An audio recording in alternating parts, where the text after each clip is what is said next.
Hi guys, so today I am doing my first review of 2017. So exciting. This is the second book that I finished this year, The Hunger Games by Suzanne Collins. Everybody knows what this book is about. It is the first book in the trilogy. It is about Katniss, who is chosen, well, her sister is chosen for the Reaping to be a contestant in the Hunger Games, and she volunteers, which I wonder if that's technically a spoiler. No, it's not, it's on the back. So we follow Katniss as she trains, gets ready for, and competes in the 74th Hunger Games, alongside the male tribute from her district, PETA. So I'm going to start out very basic. I'm going to start out non-spoilery, talk about the things that I can until spoilers start happening for those who haven't read the book or seen the movie. And I will let you know when that happens, and then I will go into all of my little spoilery thoughts. There's not a lot of them. There are just a couple of things that I really wanted to talk about, and I really wanted to find somebody to discuss this with me. So let's get into it. So the first thing is just the plot line of the entire thing. It's not unique. I've read it before.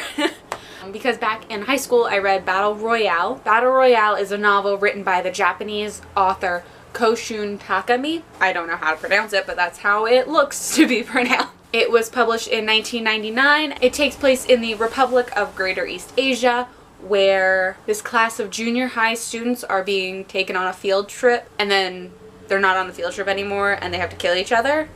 So it's a little bit more surprising in Battle Royale because they don't know. That I've already read. So when I heard about the Hunger Games, the first thing I thought was, oh, it's like a YA Battle Royale.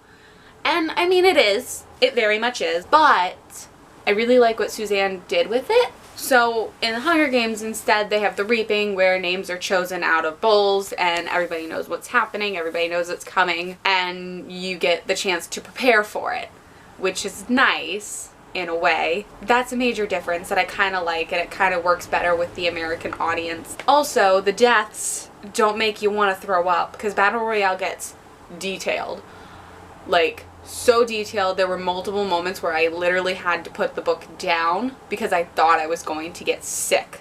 Like, I felt sick to my stomach. It was awful. In the Hunger Games, it also has to do with the way the people died, when they died, and all of that stuff. So it just didn't fit with the story. It's kind of nice in that regard because it's definitely better for a squeamish audience, because this is a YA book, whereas Battle Royale is definitely adult, and it's definitely meant for a different culture than ours. So those two things kind of just go hand in hand. So I really enjoyed reading this. I enjoyed it a lot more than I thought I was going to, because the movie was okay. I wasn't blown away by the movie. I think I saw the first three. I don't think I ever saw the last one. I don't remember the first movie because I saw it in theaters and I haven't seen it again since. So I was going into this kind of blind, but not completely. Like, I knew the basis of what was going to happen. I just didn't remember all of it. So that was nice. I like Katniss as a main character.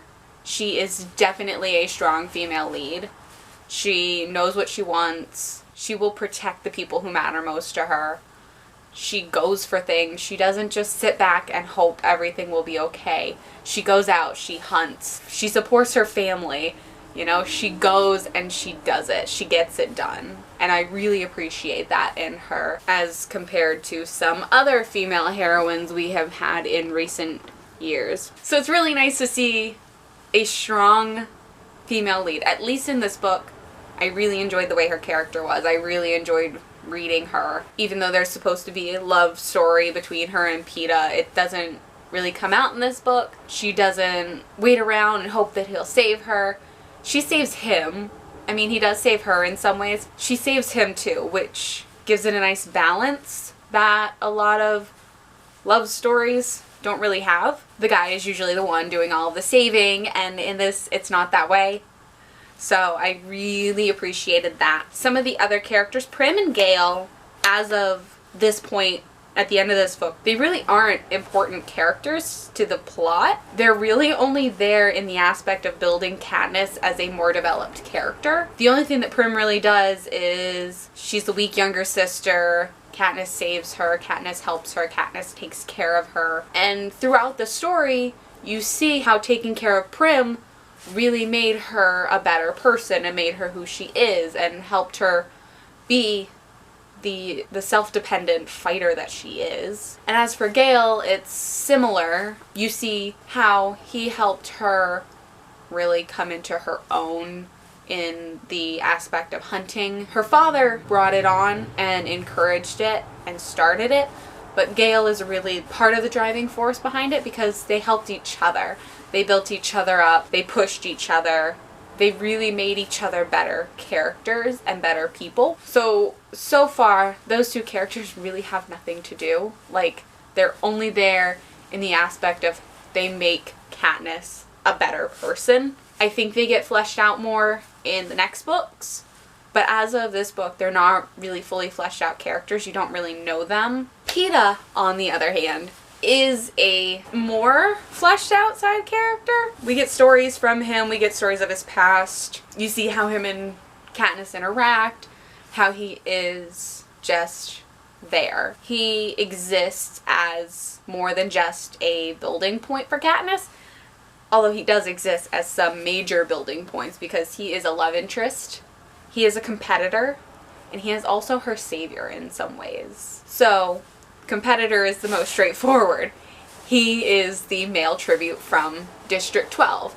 So, in the Hunger Games, one of them has to die. They can't, they have to fight each other at some point. So he is a competitor in the straightforward aspect of they're both going into that stadium and only one person can come out. The love interest one is kind of one that builds, and I think it builds more in the next books, where Haymitch, their trainer, the only person from District 12 who has ever won the Hunger Games, pushes them together. It's like, hey, when you're doing your interviews, this kind of thing is going to work because Katniss, you suck, which is great. And then throughout the games, there is some spots where it seems like he is truly interested in her in that direction. But with Katniss, you never really see it. Like, the only ways that you see her seeing Peeta is, how can he help me? Which is a little frustrating that the only thing on her mind is, how can you help me? But it also makes sense because of where they came from and what they're doing and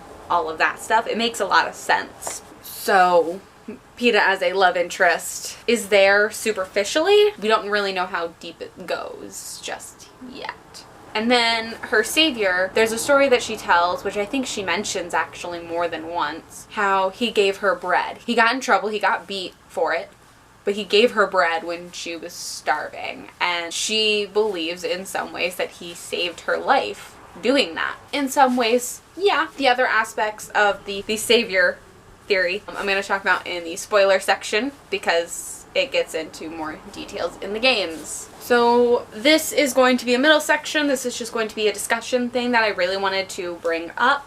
The first person, actually I think the only person I've heard this from, is Ariel Bassett over at Ariel Bassett. I will link her channel below. If I can find the video, I will link that, where she talks about how in the Hunger Games, our society is represented by the Capitol. And there are a lot of examples of this that I think she talked about and that I've seen on the internet, and even one in the book specifically, that really support this theory that Suzanne was going for that. I don't know if she was, but you can really see it if you think about it.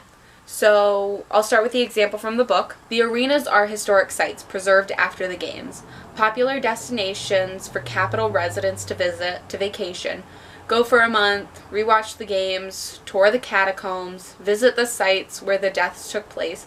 You can even take part in reenactments. They say the food is excellent. So this kind of hit me and was like, oh, that was obvious. Because here in America, we have a lot of Civil War and Revolutionary War battle sites. And they're historic sites, we keep them preserved, we take care of them. You can go visit them. You can go walk across the field from the Battle of Gettysburg. Like, you can go do that. We have tours and hotels and all of these things built up around these sites of war. These sites of horrendous mass killing. Like, that's the thing. There are people who go and travel to see all of the battle sites in the United States. That's a thing. And there are also people who reenact them. There are people who are reenactors. So there's that. And then one that doesn't really take place in the United States is a lot of the gas chambers from the Holocaust are still there. You can still go to Auschwitz.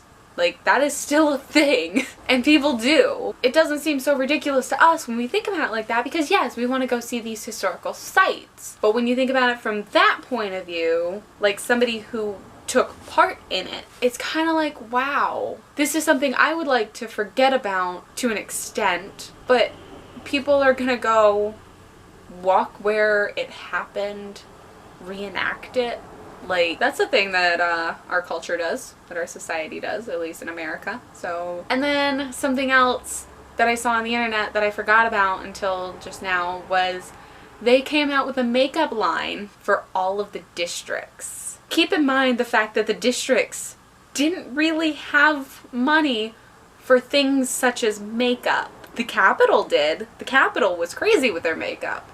But they came out with a makeup line for each district so that you could look like you're representing your favorite district. That's the thing. So now I'm going to re-record the rest of this video because my camera decided to stop recording without letting me know. So that's the end for my spoiler-free section. I'm going to go ahead and tell you guys goodbye, and then I'm going to jump into the spoilers. So first thing I want to say is if you have any opinions on anything that I've already stated, especially the discussion on the Capitol being us, please let me know your thoughts in the comment. I would love to have a discussion about this. I find it fascinating and I think it's really cool and interesting. Thank you for watching. Don't forget to comment, like, and subscribe so you can check out my next video. Have a great day and a wonderful week.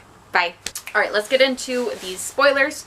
The first thing I'm going to start off with is Peeta, because he's kind of the last thing I left off with pre-spoilers. Peeta as a savior. We really see this especially in the games, because if it wasn't for him playing up that whole love interest thing, there's a good chance they wouldn't have had as many sponsors, so Katniss wouldn't have gotten all of the things that she got in the game because of that, because they wouldn't have any sponsors if it wasn't for him. But when you really look at the games, he does this little thing to help her, but she saves his ass a couple of times. Really saves him, like saves his life flat out twice at least, because he has that huge cut in his leg and she helps him get better, and then they do a little thing and then they get the medicine, which she goes to get against his wishes. So that happens and she saves his life, and then at the end when he gets bit, she also saves him again because she, you know, gets a tourniquet on there so he doesn't lose like all of his blood. He may end up with a metal leg in the book.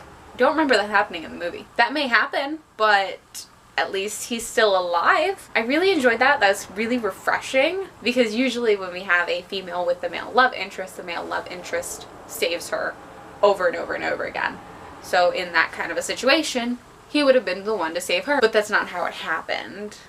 She saves him. She completely kicks ass saving his life, which is really nice just because it's so different from most of the books that we get. We get a lot of damsel in distress or strong female who has to be saved over and over and over again.